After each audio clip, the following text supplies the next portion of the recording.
It is, yes. I can't believe it. How do we keep doing this? Hello, everybody, and welcome back to part 2.1 of the KOF Retrospective. We're slowly making our way downtown. Let's go. We have heard from Thorgi's ominous ending to the last part that this saga may not be the greatest out there. Especially for SNK as a company. This isn't really something that I was aware of happening to SNK. So it'll be interesting to learn about the whole history and why things shook out the way that they did and how they got back to where they are currently. But I mean, this is the saga that introduces K-Dash as well as Kula, who are very iconic characters of the series. So it can't be that bad, right? Famous last words. But of course, this is a new video from Thorgi. So in case you guys haven't already, please make sure to go support this part as well. Link to that will be at the very top of the description, like always. Hello everyone, and welcome back to part 2 of our King of Fighters retrospective. Over the course of this series, we're going to cover every single King of Fighters game, including the characters, the mechanics, the story, and the behind-the-scenes details.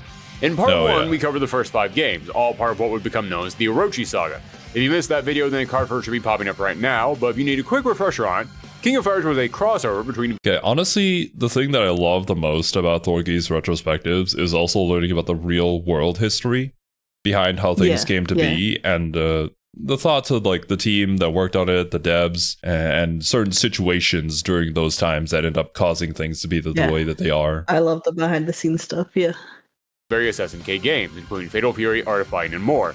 The series was unique for 2 reasons. Mechanically, it featured 3-person teams where you would fight one by one until the last character was left standing. But most importantly, when it came to the story, the series was groundbreaking for the way that focused on a developing plot that was told not just in the games itself, but across various multimedia sources, including promotional material, mangas, and websites, creating a story that other fighting games wouldn't attempt to match for generations. But now that the Orochi Saga was over, it was time for a new story to begin. And whenever a game leaves behind the previous plot and introduces completely new characters or changes the tone around, it can be a big risk. I mean, King of Fighters was huge at the time. This had become SNK's flagship title. And now they were going to change everything around? This could make or break the series. Would audiences embrace these new characters? Would they become invested in the new story? Or would none of that matter because a dozen other factors completely outside the game's control would all lead to SNK plummeting into financial collapse so hard it would split the company apart and fracture their games in a way that they would never fully recover from? Hey! Who wants to run that intro? I do. Let's do that, shall we? Oh boy.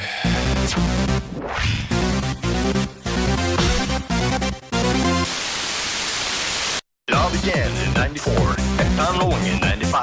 Pieces were replaced in 96, the game to the hand in 97. Now it comes, and here we go. Competitive here again. Nothing so south, it's 1998.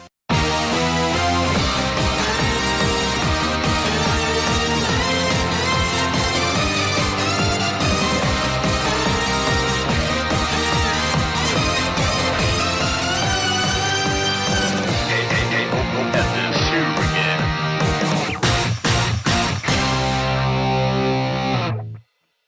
All right, to all the people that complain whenever I pause during that intro, I'm sorry. I'll try to do better. You guys can jam out. You can cat jam all you want, okay? I'll leave my thoughts for after the intro. As the 90s came to a close, SNK was preparing to head into brand new territory with King of Fighters. When the last game ended, Kyo and Iori, the hero and rival of the previous storyline, supposedly appeared died. to sacrifice themselves to stop the resurrection of the dark god Orochi. And while, spoiler alert, Kyo and Iori would return as secret unlockable characters, originally SNK planned on getting rid of them completely. They wanted to start a brand new era with brand new characters and a brand new hero, and they wanted to leave everything from the previous games behind. Sometimes it pays off, sometimes it doesn't. Well, I will always commend experimentation, but I can understand as a company, sometimes you have to make the safe move. It's an investment of time and money. Maybe you should add them in just in case you want to do something with them again. You never know. I always appreciate something that has the balls to kill off an important character. Now, I understand if they can't or have to backtrack or something, but like the ones that actually fully commit, I always have respect for, even if it doesn't necessarily always end the best. Oh, this was in the comments of the latest part that went up. But people were talking about how SNK didn't even believe that people wanted like Team American Sports Team to come back again. Because, well, it's kind of an investment of time in order to make those models and the characters and put them into the game. And they're like, it might just be a bit of trauma from back when the company went bankrupt, perhaps. I don't know. But yeah, they're very careful with the decisions that they make. Probably because of this. We'll see. And you can really see that in the tone and themes of this story. Now, I'll go into more detail about the story with each of these games as we get to them, but going into the NES Saga, you need some setup, because with the Orochi Saga, yeah, a lot of the smaller details were told outside of the games themselves, but if you just pick up the games, you'll still understand most of it. You start off small with you going up against some big bad guy, next game he has some mysterious power, next game you learn that was all because of this evil god Orochi, final game Orochi comes back and you have to stop him from taking over the world. Bam, done. Even if you don't know what Hikeshu is, you still understand most of this. The NES Saga? Oh boy. Like 90% of the story is not told in these games. If you just play the games, you'll have no idea who anyone is or what any of this. That's Cronin, I believe. They changed his name later. But yeah. I also had to change his design a little bit because it was a little too on the nose with the reference there. Heck, in one of the games, the hero's ending features another character saying something very important that changed that character forever, and the game doesn't tell you what they say. It's just a flapping mouth with no dialogue. Want to learn what that vital information was? You better read those story excerpts on the SNK website or pick up a manga. But yes, I bring up the story here because it's important to... Okay, that kind of sucks. I'd be kind of mad. I think it's never a good decision to tease out main story from in other places. This is coming from a Kingdom Hearts fan. I think you need to package your story in the game that you're delivering it in. Yeah. I don't mind having canonical story in spin-offs. Totally fine with me. But you need to have the story that you are currently telling a complete package. You can't leave out things and be like, yeah, go check out this other thing to figure out what's happening here. That's just, you lose interest by doing that, and then people stop playing that and will never go to the other. To be fair, though, this was back during the time where all the game companies were kind of doing this, where like having multiple forms of media was a popular thing because it was like, oh, we're spreading out our investments into multiple different baskets so that if something doesn't work out, then the company still survives. You're not really diversifying things into other baskets as much as just teetering a whole bunch of baskets on the same like straw. So that's what they didn't realize back then. Yeah. Now I'm sure everybody knows better, but it's an interesting phenomenon to see. Understand just how different of a direction SNK was heading with this game. The previous story was all about mysticism and destinies reaching back hundreds of years, and gods and the will of the planet itself, and sacred artifacts saving the day. The NES Saga is about an Illuminati-style organization attempting to use an army of clones to take over the world. And where once there were magic rituals and sacred treasures and dark gods, now there were secret agents, high-tech military bases, and super science space lasers. And this can be seen in the design of many of the new heroes. Gone were the shonen-style protagonists of the last story, and in their place were darker, more edgy rebels. And I've heard from many people that the NES Saga is their favorite, and I think a lot of that has to do with these characters who felt so unique and a plot that is completely separate from the more mystic stories of the rest of the series. And hey, just speaking personally, when it comes to the story and these characters, this might actually be my favorite saga. Cool. But when it comes to the mechanics, not so much. We'll get to that later. Wait, what is happening? We have tags now? Is this a tag team fighter? For now, let's talk about the development of the NES Saga and specifically of King of Fighters 99 as we try and figure out why it had such a different look from the previous games. Well, the answer to that is a bit controversial, and to understand why that is, we first have to talk about a completely different game, Daraku Tenshi: The Fallen Angel. This was a fighting game created by a company called Saikyo, and it was directed by Mitsuo Kodama, who you might remember from way back when we were talking about King of Fighters 94. He's the artist who designed the Japan stage and sprinkled a dash of Akira references all over it. Okay. Kodama had a love for Akira and the look of dystopian futures. You can definitely see that in some of the other games they worked on over at SNK, like Savage Rain. But now with Fallen Angels, he was in the driver's seat, meaning he could indulge all of his grim, dark 90s dreams. I mean, just listen to the opening of this game. Very technolized is what it reminds me of. Oh yeah, I can definitely see that. I've never seen that one before, but It's pretty good. I recommend it if you like that kind of stuff. occasionally. There was the other like sci-fi techno weird show that I watched. I forgot its name Lane? though. Yeah, Serial Experiments Lane. I guess they kind of go along the same territory, but yeah, that one you kind of need to be prepared for and know what you're getting into so that you can enjoy it for what it is. If you're trying to go into like a regular anime, oh yeah, no, that ain't it, chief. Yeah, same with Technolize. It's the same. Yeah. Very The much so. earthquake that struck the city at 7:13 a.m. on February 10th, 2000 measured a 7 on the Richter scale. The veneer of peace that had been maintained in the city streets by Total Information Control suddenly vanished, and the computer-controlled concrete jungle stopped functioning. A major shift in the Earth's crust had severed the city from the surrounding landform, leaving it an island with virtually no outside contact. Money-crazed inhabitants soon lashed out for the city's remaining but useless vestiges of power, preaching salvation but hiding their wicked motives. Sex, crime, and drugs ruled the streets as the city began to decay. Perfect. Ironically, they called the wretched remain of this city Eden, the last paradise. Oh my god, it's like my high school edgelord emo phase gained sentience and made a video game. I love it. Yes, this grungy, dark, super serious tone was all over this game, but that's not a bad thing. No, it's not. I respect it. This is your thing. Yeah. You lean into it. If you do it half-assedly, nobody's gonna appreciate it. This is for a particular audience, and they're going to love it. No, it gave the game an identity and made it stand out from other titles on the market. And over the years, this game has built up something of a cult following thanks to its rich combat, believe gorgeous that. sprite work, and the sheer passion behind it. You can really tell that everyone at Psycho put a ton of love into this game. What they did not put into it, however, was money. Because unfortunately, Damn. the final version of this game was never completed as the Just to team be ran how it out of goes. finance. Unfortunately so. Especially like if you can't get the money behind it because it's like a new idea, so they're not really sure whether it's going to work out. Yeah, I get it. Whenever someone goes just full after artistic pursuit, there's never money behind it. It's risky. There's always going to be a risk. You're going to lose your investment. Yeah. Unfortunately. Forces and was forced to release an incomplete version, which only sold 300 copies in 1998. Damn. So, what Wow. does this have to do That with King of is- Fighters? That is bankruptcy right there. I'm Yeah. pretty sure 300 copies ain't going to cover the cost of making it in the first place, unfortunately. Yeah. Well, as you can imagine, main developers on Fallen Angels left Psycho after its failed launch, such as the artist Toshiyuki Katani, better known by his pseudonym Stylios.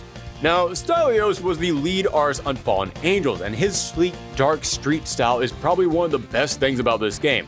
A lot of this art is just pure cool. Heck, it's so cool, the game had a character literally just called Cool. So cool. It's so cool, son of a bitch. But hey, if you know what you're about, go for it, man. Hell yeah. Apparently, SNK thought so as well, because they hired him to come on board and design the new heroes for King of Fighters 99. I can kind of see K-Dash. Yeah, I can see that it's the same artist, definitely. Mm-hmm. And when you put some of his new characters next to the characters from Fallen Angels, yeah, you can definitely see his art bleed from one game into the other. But that's not a big deal. A lot of artists have similar designs and themes they like to spread around, and Fallen Angels was a flop, so you can understand an artist saying, hey, I like these characters, and they didn't work in this game, let's bring them back in this game. But it went way beyond just the design of the characters. Again, Stylios was just the character designer on KOF 99, but when you look into it, it's pretty clear that he either had at least a little influence on the story, or the directors of King of Fighters 99 were just big fans of Fallen Angels and they took some pretty heavy inspiration from it. Don't believe me? I feel like if they sought him out for his work on that game, clearly the rest of the dev team were into that too. So Makes sense, it's not yeah. surprising that the rest of everything was affected also.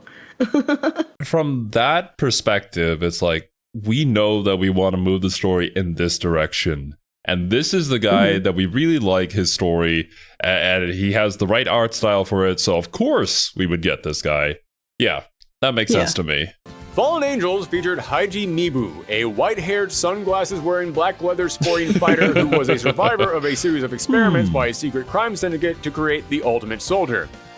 King of Fighters 99 featured K-Dad, a white-haired, sunglasses-wearing, black leather-sporting fighter who was a survivor of a series of experiments by a secret crime syndicate to create the Ultimate Soldier. Yeah, I'll admit it's subtle, but if you look close enough, you might just notice a little overlap in there. But I mean, hey, that's just one character. It's not like this character, Harry Ness, a United States Special Forces agent who had been cybernetically enhanced. Definitely not Maxima. Anything at all like Maxima, a Canadian Special Forces agent who had been cybernetically enhanced. Yeah, see, totally different characters. And I mentioned that the development of these characters was a bit controversial, so you're probably thinking I meant because so many of them borrowed heavily from Stylios' work on Fallen Angels. But as I said, these were his creations. If you want to reuse concepts and designs, that's up to him. Except it wasn't entirely up to him. Yeah, Stylios was just the lead artist on Fallen Angels. Remember, he wasn't the game's director. That was Mitsuo Kodama. And I'll fully admit, I have no idea who on Fallen Angels came up with the initial designs for characters. I have no idea who came up with the backstories for these characters. For all I know, it was 100% Stylios. But end of the day, since Mitsuo Kodama was the director on Fallen Angels, he was still the one in charge of this game's development. Meaning, these were basically his babies. And even though he's rarely ever spoken up about this, in the few instances where it has come up, he has admitted he was not happy about seeing these characters being used in King of Fighters without his permission. However, it is worth pointing out that Kodama did go on to work with SNK again in the future, so whatever bad blood there was between them must have been worked out. So yes, for anyone who was wondering why the new storyline saw such a drastic change in style and tone, there's your answer. Boy, I sure hope that's the most complicated thing that we have to cover today. I'm dying on the inside just thinking about it. But now that we know about the lead up to this new storyline, it's about time that we finally dive into King of Fighters 99.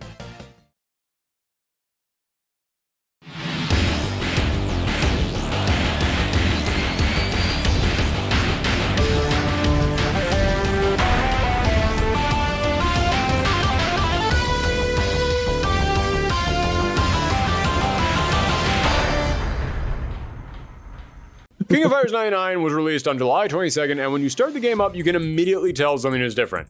I mean, sure, there's the new style of the characters, there's the 90s major guest cyber graphics. Look like he's staring into my soul. Don't look at me like that. Stop. That's one of his powers. You just, we'll learn about it later. Don't worry. On the how to play screen. But that wasn't the biggest change the NES Saga made to this franchise. As I have said many times now, SNK wanted this saga to feel different, and that applied to the gameplay as well. From the previous games, they kept the 3-bar meter, but now not only could you use these meters for supers, or ultra death blows as this game called them, but if you had 3 full bars, then you could hit A, B, and C to activate counter mode. This would be a special mode that would last for 15 seconds, and while in this mode, your damage output was increased, and you could perform guard escapes and supers for free.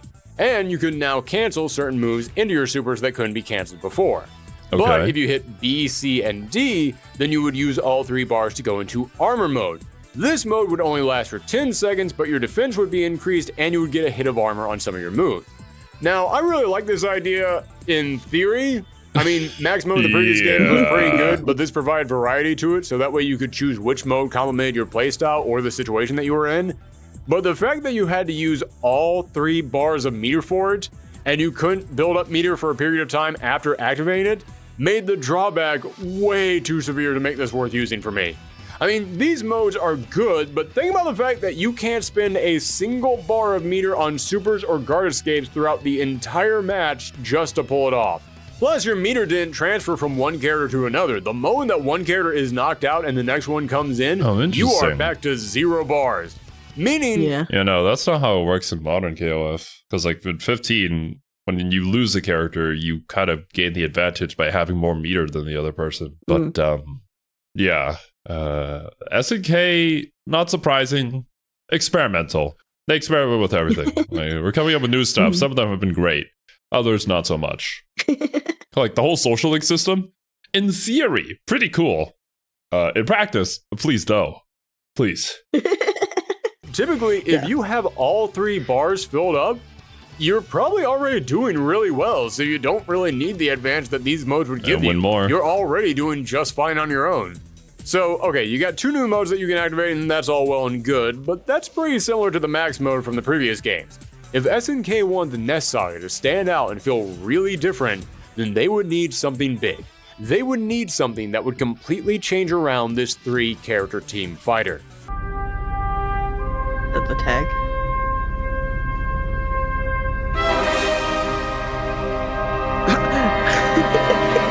Four characters?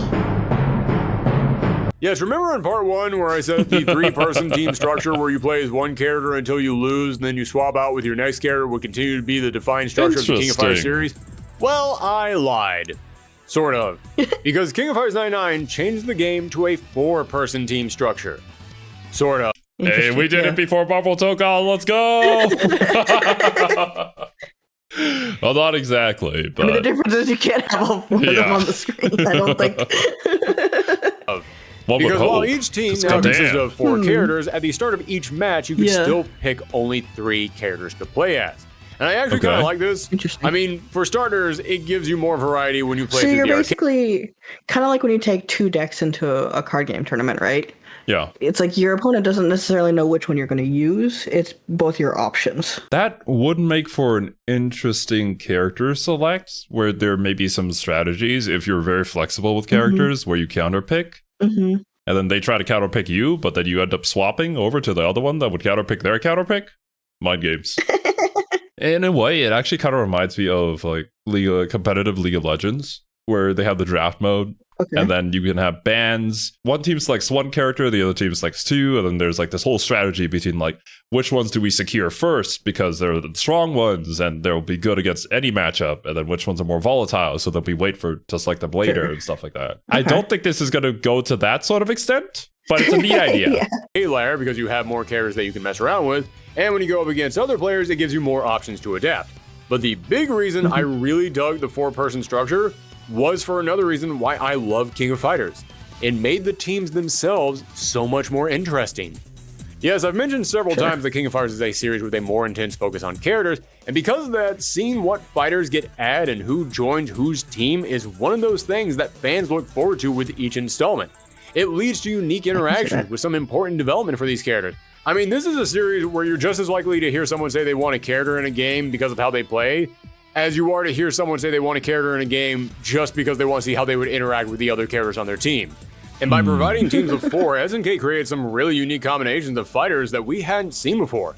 I mean, that's the same sentiment as people have with Super Smash, right? And I mean, obviously that was inspired from this. So yeah, the basic idea still remains the same. Like, we want to see these characters in this game together, interact with each other, because it's cool. And something that would never happen normally. For example, Team Fatal Fury still had Terry, Joe, and Andy, but now it also included Mai Shiranui.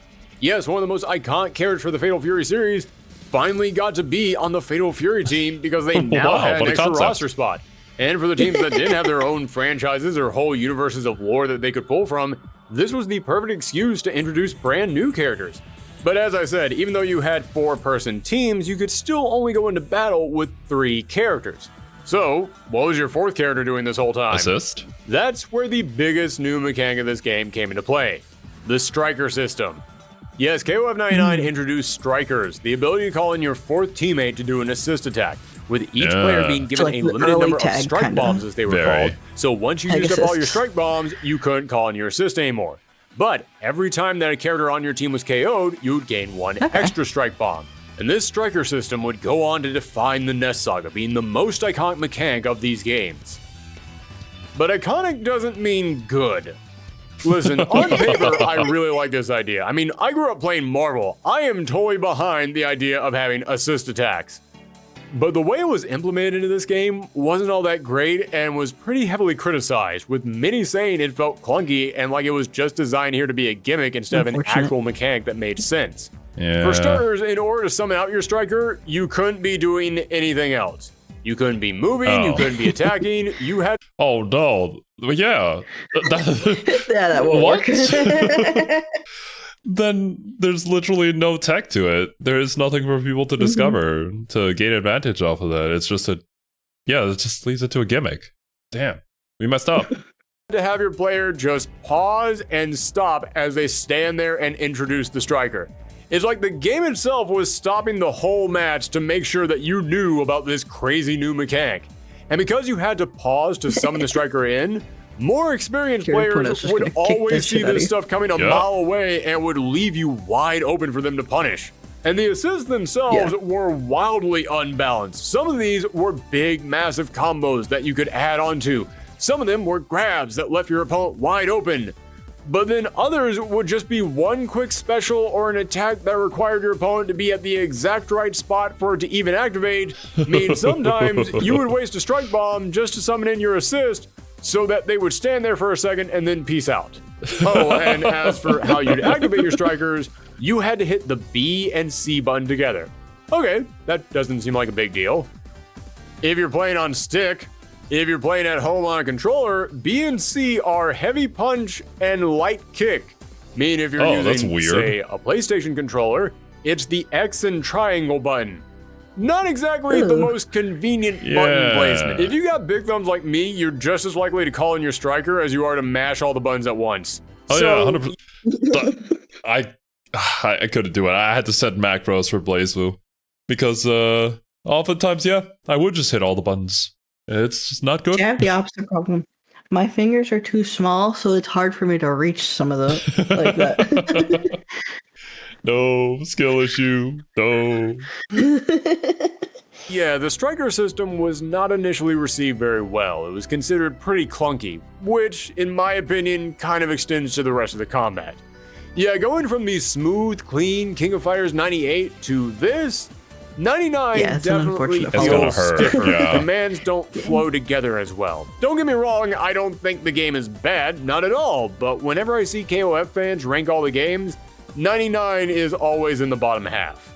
As for how the game looked, well, there's still some really great bits of animation. SNK was always really good with their in-between frames, but I have to admit, I feel like the game was starting to look a bit dated. We were definitely beginning to hit the end of this generation of graphics. And I mentioned I always loved the stages in KOF because they were always exploding with life. It always felt like you were part of some big festival that was taking over the entire world. I think the one that I did see was 2002. I also bought that when I was looking at 98. And that game looks pretty damn good as well. It's a lot more updated than this, so I think that's like going to be their next big jump once we get there. Gotcha. But these stages felt very different. You didn't feel like you were fighting some big tournament. Instead, you found yourself in locations like an airport landing strip, inside of a sewer, or in a back alley where menacing shadows stalk around behind you. They feel very empty compared to the other stages. I don't know. Especially with coming off of 98 and the whole like tournament bracket news coverage, crowds everywhere in the background cheering you on. Yeah, this is you're just fighting in the streets, and we're not even playing Street Fighter. In fact, I think it works pretty well because, as I said, the NES Saga had a darker tone to it. It was meant to have a gritty style that focused more on espionage and secret organizations, and these new stages match that tone pretty well. Plus, there's a museum stage with a giant dinosaur skeleton. How can I not love that? All fighting games need to have a giant dinosaur skeleton. I think they're a little too static, coming off of the previous ones that were just... You can have it still be kind of dark and edgy without being just like empty. Look at Omega Rugo's stage in 98. Yeah, exactly. Exactly. You could be dark and edgy and still be cool and interesting and colorful in its own way. But yeah. Well, the artist has a particular style, and I know a lot of people that appreciate this more like minimalistic or simple style, but it's just tough. There's nothing wrong with it. It just feels like a bit of a downgrade. It's tough coming off like the peak that was the previous game. So that's probably what gives this game a little bit more work to do. That's one of the things. It's like adding a second monitor to your computer, right? It's hard to go backwards. Even if one monitor is fine and works, once you have something, it's hard to go back to not having it. Yeah, for sure. And I think the same is with games, right? It's like when you're used to having a quality of life thing or just, a high quality X, Y, or Z, it's like If the next game doesn't have that, then you're like, well, what happened? Why are we going backwards? That's exactly why people recommended, like Leon me, against playing the Halo games chronologically. Reach came out much later with a lot of quality of life stuff. I hate any fans that say play something chronologically. I think it almost never is a good choice. And you can get mad at me for that, but I feel like things are played in release order because that is the progression that they were designed to be played through. So reveals, whether it's mechanics, like different things are meant to progress in that order, even if chronologically it is not how the timeline lays out. Things do not need to be played in timeline order to make sense. In fact, usually that just confuses people. Especially, I'll stand by that statement. Especially, well, it's like watching the Monogatari series chronologically. That would be confusing as heck. Oh, not gonna lie. Because it's not meant to be presented that way. To be in that, yeah. It's like, it doesn't matter what the actual order of events is. That's not how the viewing was designed. But yeah, like on that point, the whole quality of life stuff and all the systems would just disappear the moment you went to the very next game, which was Combat Evolved. The very first Halo game that was like the basics, bare bones stuff. It's like, ooh, yeah, it's gotta hurt. All the way, time to delve into what the heck the Nest Saga is. Let's actually talk about this story and the character. At the end of the Orochi storyline, Kyo, Iori, and Chizuru battled against the resurrected dark god Orochi, with Iori holding Orochi down as Kyo charged in for one final attack.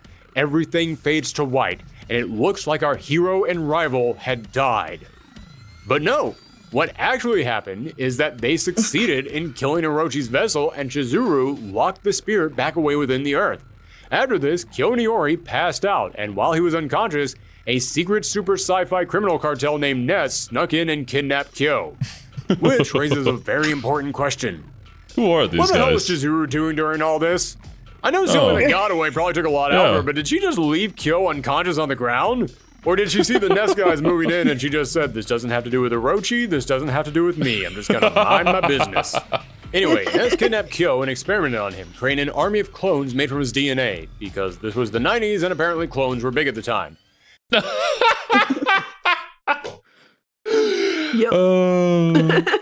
Right before recording this video, we got done with the clone saga in the Spider-Man lore video. Yep. Yeah.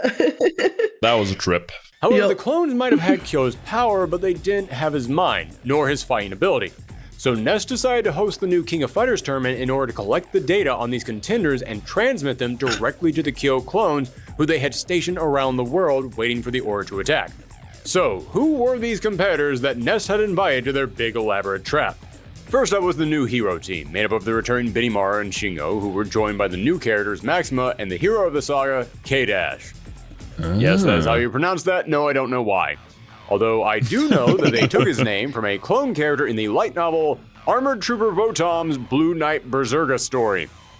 I see. So that's something. Okay. And originally, when promo material for this game was being released in America, it referred to him as K-Prime. And yeah, K-Dash was the better choice. K-Dash is weird. K-Dash is a little more catchy. And, like, you have the whole Optimus Prime situation, which you probably don't want to be like overlapping with that one. Rolls off the tongue a little better too, I think. Definitely. But it does sound like something that could be a cool nickname. K-Prime sounds like a new brand of high-nutrient cornflakes. Now this team was formed because Nest wanted to make sure that they got fighters with connections to Kyo to ensure that the clones could learn to fight based on those who knew him best. So they personally recruited Benimaru and Shingo to join two of their top agents. Maxima, a cybernetic special agent from Canada who tends to use his large bulky size to fight like a supercharged grappler, and K-Dash, an edgy aggressive man of mystery who has flame power similar to Kyo and was a clone of one of the top-ranking Nest agents, Chrysalid. Or so he thinks. We'll get back to that later. And just speaking personally, I love K-Dash and Maxima. Or, more accurately, I love what they became, because in this game, they're basically just a pair of super serious badasses, but not much more than that. I mean, SNK was trying really hard to sell K-Dash as the cooler Kyo, and in the first game, that's about all we got from him. But King of Fighters is a series that isn't afraid to see characters grow and change, and K-Dash and Maxima are great examples of that. Appreciate that, yeah. No, the thing is, right, you have an idea, you start off with the basics, and then you expand upon that. We've seen that happen with so many other characters that they introduced, so it's to be expected at this point. Don't get me wrong, wrong, K-Dash would always be a super edgelord, but he would slowly change into an edgelord with a heart. And throughout these games, he'd come to struggle with his identity and his past, and that actually gets explored really well in some of these games, and especially in the manga tie-ins. Also, I should probably bring up why he's got one red glove. It's because K-Dash was given his flame powers through Nest implanting Kyo's DNA in him, but Kyo's flames will burn anyone not of the Kusanagi bloodline, which K-Dash is not. So, he was given a high-tech glove that allows him to produce his flames from there without burning himself. This means he can really only create short bursts from this one hand, but he combines that with his Jeet Kune Do to create a Rekka style of fighting, where you do one input to create the short burst, but then you can hit an additional input to turn that burst into a projectile, into an uppercut, or more, making him a fairly unique character with a higher than average learning curve. And one last thing that's worth mentioning, I've never been able to find any actual word on this from anyone at SNK, but a lot of fans have speculated that they gave him Jeet Kune Do to be a reference to Bruce Lee, a man who also enjoyed his sunglasses and low-cut black shirts. As for Maxima... maybe. But yeah, now we finally know why he just has one red hand. Yeah. We were wondering that during the character design Reki video. It's just like, why? Why on one hand? And yeah, the whole like cybernetically enhanced thing was just him being changed internally by cybernetics, not, being Maxima, being enhanced by them in the way that he was. I felt nothing for this guy when I first saw him, and today he's one of my top 3 favorite KOF characters. He went from an all-business 90s action hero to being basically the dad of his team. He's a good dude who cares about his family of rebels. He's a tech genius, making him like the Tony Stark of this franchise. He's got a sweet tooth, and he likes to wear Hawaiian t-shirts on the weekends. You give me a big man in a Hawaiian t-shirt eating an oversized dessert, that is a character I want to play. Yo, look at that! I can appreciate that. Hell yeah. That's great. Next up, as I mentioned, Team Fatal Fury now saw Terry, Joe, and Andy. God damn it. Well, it's the same thing, kind of. Technically speaking. Joined by Mai Sharanui. And just to Joe, reiterate, I really like the idea of Mai on Team Fatal Fury. Not only is she an icon for the series, but she's also obsessed with Andy Bogard, so it feels like fate that the two of them would finally be on a team together. And I would be remiss if I did not mention the 5th member of Team Fatal Fury, Oogie, Terry Bogard's pet monkey who shows up in his victory animations because I want any opportunity I can get to bring up the fact that Terry Bogard used to have a pet monkey. Next up, Team Arifine was now made up of the 4 previous members of that team all finally together. Monkeys. Ryo, Robert, Takuma, and Yuri. Yeah. Don't do this at home, kids. Although Robert did see a pretty significant change as he was now a charge character.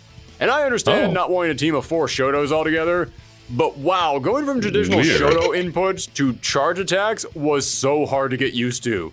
Then over on Team Women Fighters, King brought together Blue Mary, Kazumi Toto, and making her first appearance in this series, from Real Bout Fatal Fury, Li Zhongfei. She's an interject rough and tumble tomboy who works at her family's Chinese restaurant, and she really loves to eat. Which I'm making sure to bring up here because it's what the majority of her team endings revolve around. But now we start getting to the brand new characters, the characters created specifically for King of Fighters. And to me, this is another important way in which the Nest Saga was different from the Orochi Saga. It had a larger focus on original characters. Don't get me wrong, the Orochi Saga introduced tons of original characters as well, but after KOF 94, if a brand new character got created for that game... That's something that I loved about Kingdom Hearts 2, is the more you kind of got into it, the less the Disney world is the forefront and more just the original story and characters is. You did say that. There's a lot of debate about that. I recall talking about that during the Kingdom Hearts streams too, where a lot of the people... Some people enjoyed the Disney worlds, a lot of people didn't, and moving past that, there's still the Kingdom Hearts story that is there are people kind of the who wanted potatoes Kingdom of it. Hearts, to just be a turn your brain off. Let's go have fun and look at the Disney stuff, and that was it. Mm-hmm. But people who enjoyed the actual story, like the Disney world's never had a significant impact on the story. Yeah. So getting games that actually just dove in completely to the original characters and the story were great. If only, basically, the casual audience versus the actual audience, I guess. Damn. Well, you know what I mean.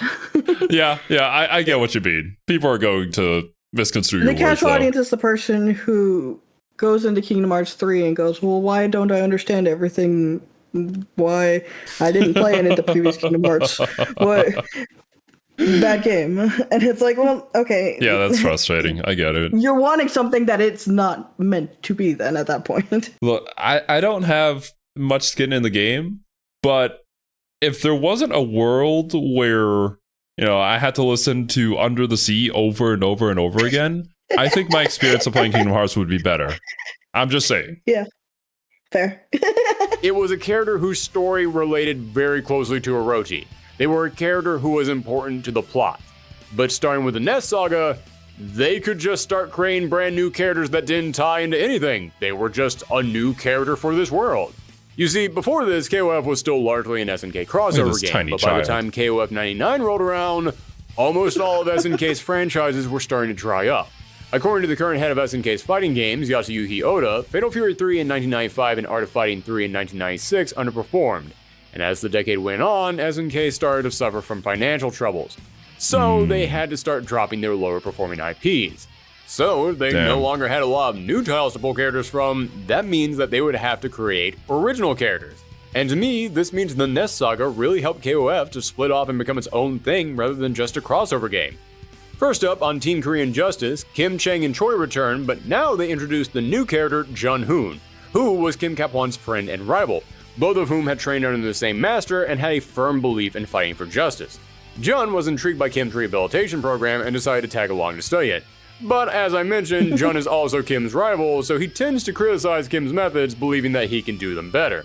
As you can probably tell from that description, Jun is fairly serious. One could say that he thinks he could be superior, as it were. Interesting fact that I learned from the comments is apparently Kim Kap-hwan is a real person who SNK named the character after. I believe he imported a bunch of fighting games into South Korea and was a really big proponent in spreading fighting games in South Korea at the time. Fun fact. Obviously, there are a lot more details there, but it's been a while since I read that comic. Serious and dedicated to his teachings, but he's also a bit cocky. So much so, he literally fights the opponent with one hand behind his back to show off what a badass he is. But what you probably can't tell from that description is that Jun is also a massive fan of pop music and is obsessed with idols. What? Yeah, people rarely bring that up when they talk about him, but I love it. It's such a weird little character trait. Next up, the Psycho Soldiers return with Athena, Chin, and Sai Kinzu, but now Sai has mysteriously lost his psychic powers. And joining the team is a new character, Bao, a young upbeat boy who was shunned by his village because he was born on a cursed day, and he was beginning to exude some strange powers. Powers that appeared to be growing as Sai's powers faded. How mysterious. Is this Kingdom Hearts? And that brings us to the final team, the Akari Warriors. It's Kingdom Hearts 2 all over again. Oh, God. No. Made up of the returning Ralph, Clark, and Leona, but don't expect Hydern to return in that final spot. No, the final member of their team is a brand new fighter called Whip, who, just like Leona in the last story, would go on to be... God damn. Whip looks so much better than she does in 15 here. My goodness. 15 did a disservice to a lot of characters, I'm afraid. It's just from visuals. Yeah. Hopefully 16 can really spruce things up once they got the 3D down. One of the most important players for the NES Saga. Whip, whose real name was Sierra, was a child abducted by NES and experimented upon to give her the ability to manipulate her specially modified whip, hence her codename. She was also raised to believe that she was Chrysalis' sister, but she escaped from Ness and joined Hydern's squad in the hopes of bringing them down. As for how she plays, she easily has some of the best range in the entire game, with normals that can hit all the way across the stage, and specials that are... let's call them memorable.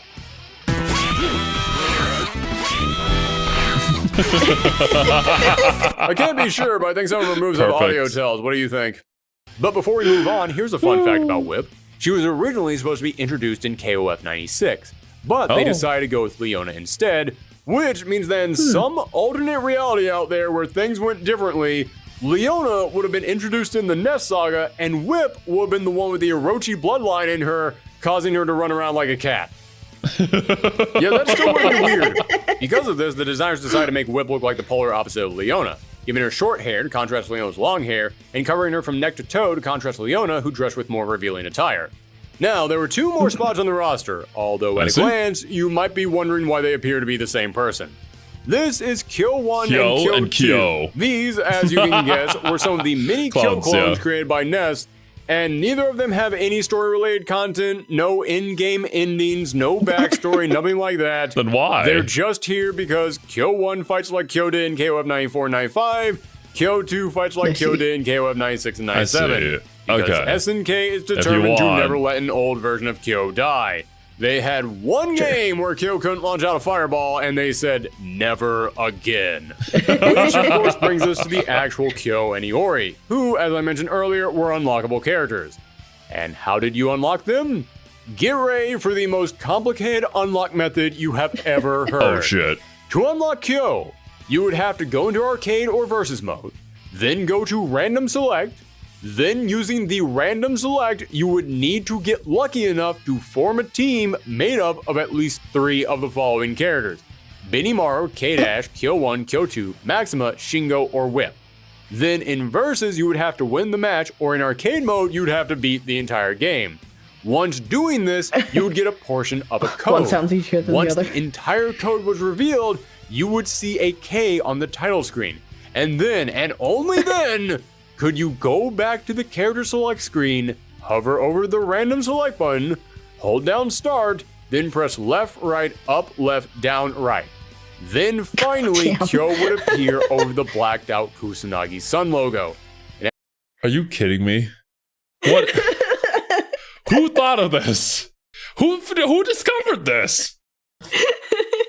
Someone who digging through the data set. 100%, It those are has to easy be. vibes. This can't just be like randomly done and then replicated.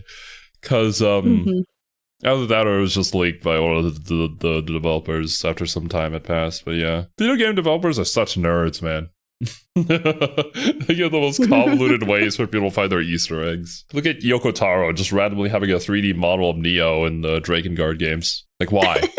As for Iori, same thing, except the team you made would have to be formed of at least 3 of the following: Athena, Bao, Jun, Kasumi, Kim, Leona, or Zhang Fei. Then, after getting his full code, an eye would appear on the tile screen, and then you would have to hover over the random select, press and hold start, and then hit right, left, up, right, down, left. You might be wondering, hey, why aren't you showing any footage of you actually doing the arcade ladder or getting the codes? Because did you hear that description? That sounds insane. I'm not doing that. No, I played this on the Arcade Classics collection where you can just go into the menu and turn secret characters on. Trust me, Nice. Okay, way better method right there. Yeah, Now, in yeah. addition to being unlockable characters, both Iori and Kyo can serve as the game's secret final boss. But before we get to them, let's talk about this arcade ladder a bit. You might have noticed I talked far more about the story elements of this game than I did with the previous games, because KOF 99 was leaning heavily into the story. As I said, you still couldn't really understand any of it unless you read all the tie-in material, but they still tried to structure the arcade ladder so it felt more like a story playing out rather than you just fighting a series of battles. For starters, you now only had 5 fights before you got to the boss, and speaking as someone who has spent weeks getting all the footage for these videos, yeah, that was appreciated. Having to fight 7 or 8 battles before I could just get to the boss in every single one of these games was really starting to eat up a lot of time. But as you make your Can way through only the imagine, arcade man. ladder, you'll keep cutting back to Hyder, Yeah. who throughout the Ness saga was taking on far more of a behind-the-scenes role, organizing his army to fight Ness rather than actually entering the tournament himself. You'll learn more about what Ness has planned as you go, getting the big reveal of Kyo's clones stationed all around the world, all leading up to a fight in the sewers before you board a giant elevator taking you down to a secret high-tech base like it's the third act Of of a Resident course. Evil game. Yeah. Also, I have to point this out, as you go into the sewer battle, you get a quick shot of each character doing their run animation, and I know it's supposed to be cool, but I can't help it. What? It always Maximum. cracks me up. Talking about why aren't you moving your arms, man? At the bottom of this ride, you find yourself in a futuristic lair where you meet Okay, I love that. I love that they included Yeah. that. And somebody specifically made it so they ran it this way. So it's like, yeah, awesome. Lid, a man who I have mentioned many times throughout this video as the brother Yep. to Whip and the man K-Dash was cloned from. He challenges you to a battle, and honestly, he isn't that tough. Until you get to his second form. Then he tells you that he's gathered all the data he needs and he's finally finished downloading snkboss.exe, and he proceeds to burn his jacket off because, again, losing your shirt I read a Yeah. comment under the character designing video that asked us, could we like take a look at Chrysalis' design, specifically when he takes I his just was jacket about off? to say, what is this? Why does he look like he's wearing a mocap suit? I don't know. It's either a mocap suit or BDSM gear. Somewhere in between there. With the knee pads, though. Safety. Hey, safety first. You can enjoy yourself, but there's limits. Imagine BDSM mocap gear. Actually, I changed my mind. I don't want that. Imagine that. No. Yeah, as soon as I said that, I'm like, Because I am almost actually- certain that exists somewhere out there, and I don't want to know how it works at all. Sign that you're serious. And now he can kick up whirlwinds. He does huge flame attacks. He can grab you out of almost anything. I won't lie. What the shit? This fight gave me some trouble. He's not the hardest boss in KOF history. Oh, we will get to that in this video. But Oh, he is boy. easily in the top 5. And to make matters worse, Okay. he has the crazy ability to negate your buffs. Yes, in the late 90s, SNK started giving you the option to choose buffs in these games if you died and hit continue. In King of Fighters, it first appeared in 98, but you couldn't choose your buffs. You had to spin for it like you were on Wheel of Fortune. And it just caused it to be more frustrating than helpful because so often you would get the buff that you didn't want.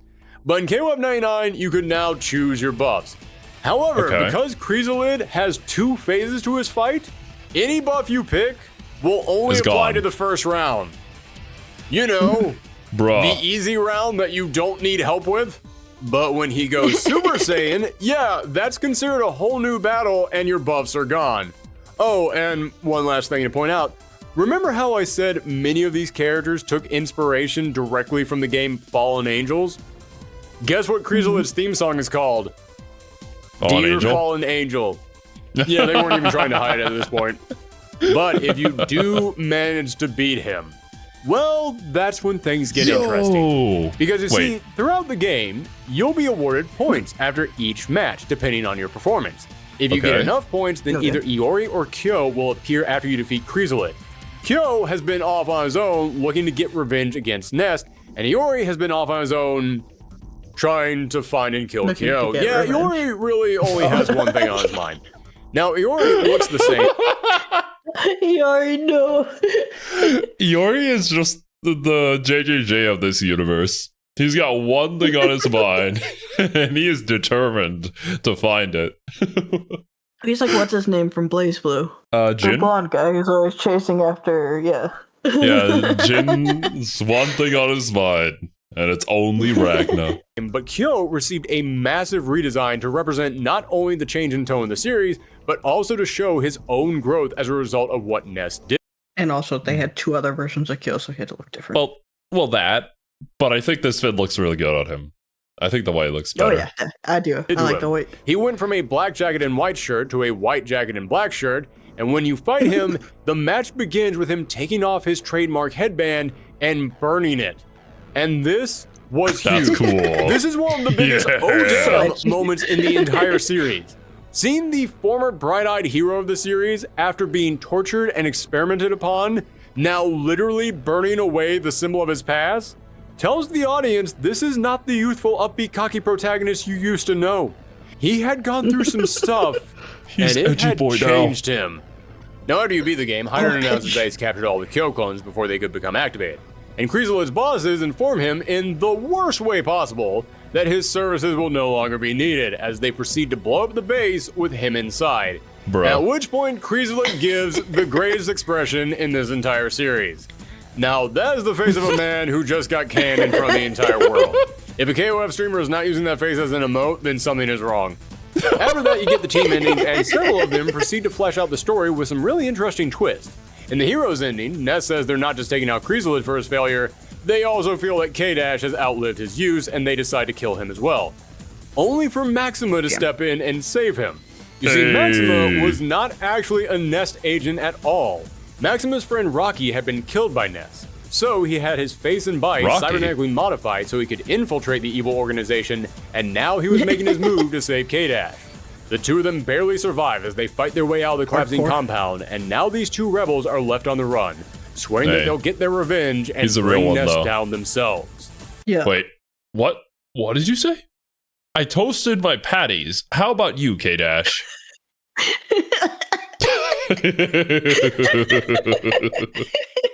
What does that mean? We'll never know. We have to ask Cashew. It's probably some Canadian thing. I don't know. True. Then, with the Akari Warriors ending, as the base is collapsing, Whip races back to face her brother Chrysalid. But rather than trying to save him, she asks him if he remembers his father's face. When he realizes that he can't do it, Whip reveals what she had learned long ago. Chrysalid was not her brother, and K-Dash was not his clone.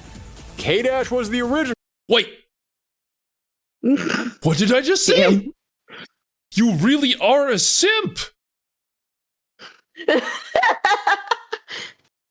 Wait, No, wasn't- not the ships. it was a term back then? Like even way back when? I did not know this.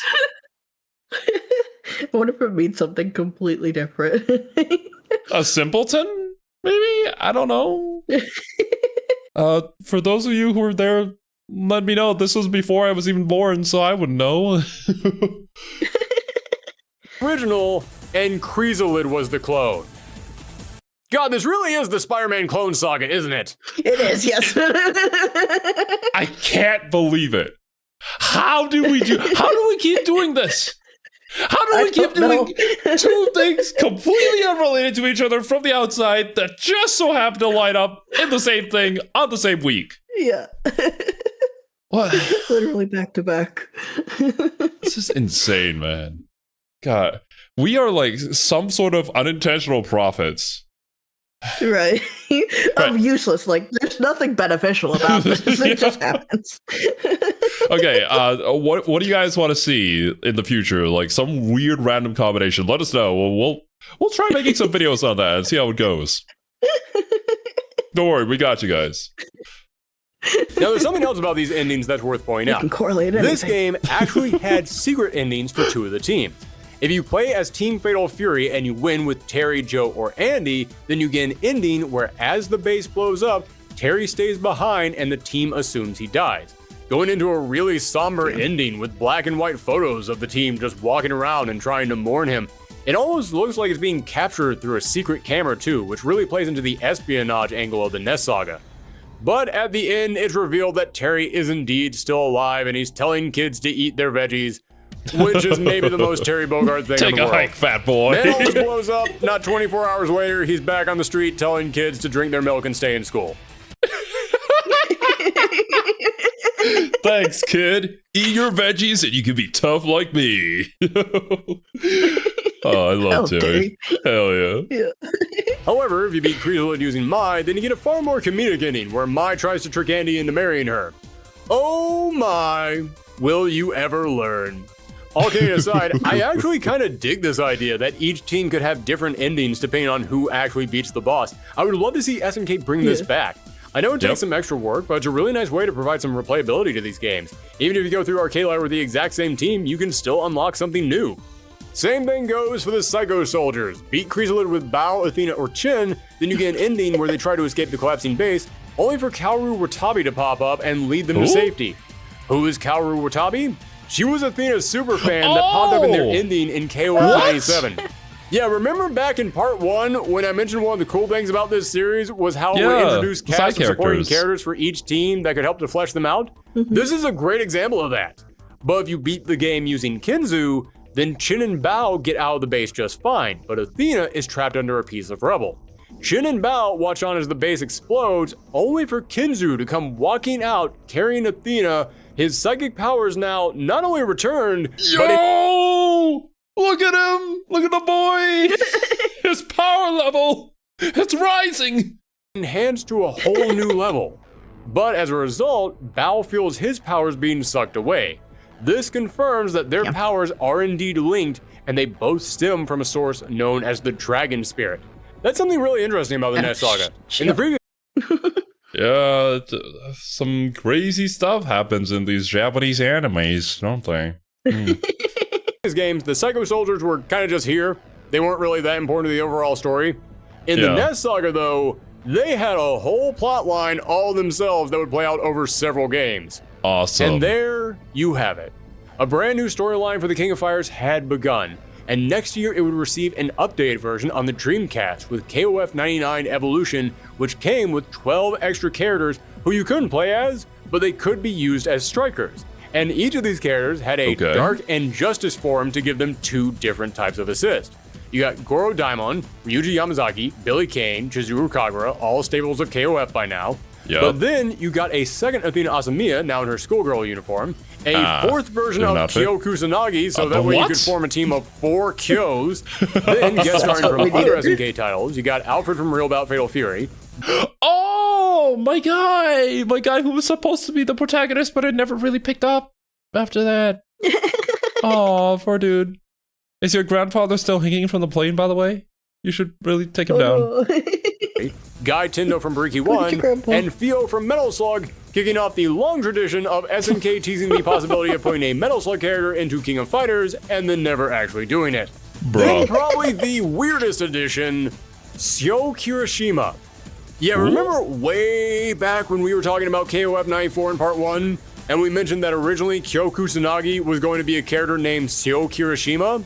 Well, for this game, they took those early concept sketches and turned them into a full-blown assist character, complete with him driving in on a motorcycle, another reference to Kyo's cut content from KOF 94. And for the final 2 spots, they introduced Vanessa. Okay, you know what? That's actually pretty cool. Here's his character concept art that we thought of, but never really put into a game. Might as well make him like an assist in this game. And Seth, 2 characters I'll talk more about in a moment, as they were playable characters in KOF 2000. But because this Dreamcast port came out a few months before KOF 2000, it means this was technically their first appearance. So yes, SNK already had more characters lined up for the next game. They had a huge, massive story that they were crafting, and they were leaving cliffhangers all over the place for future plot lines.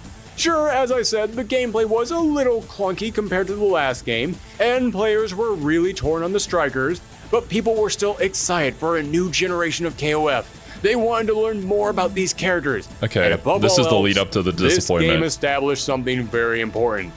This was not the Orochi Saga.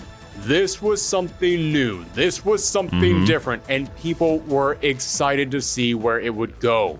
So, as the 90s ticked away and a brand new millennium was upon us, SNK had high hopes for the future of this series and where the story would SNK to become subsidiary of Japanese pachinko company Oruzi. Not the pachinkos.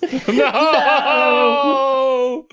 How many more fighting game companies supposed to go through this arc? How many? It's basically synonymous at this point. It's like expected. Even freaking Guilty Gear too, man. God damn it. That's what we're gonna call it here for now. We will delay the inevitable for a little bit. Pachinko cliffhanger. Oh god, that sounds so cursed. I never want that to be a thing, but it is right now in this video. But yeah, it's this is getting really interesting from both like a historical perspective as well as a story perspective. So I can't wait for next Monday when we record this, so we can learn more about what happened here. That's gonna do it for today's video. So thank you guys so much for watching. Hope you guys enjoyed your time here. Hope you all have a wonderful rest of your day, and we'll catch you next week, same time, same day, for more KOF. Bye bye. Later.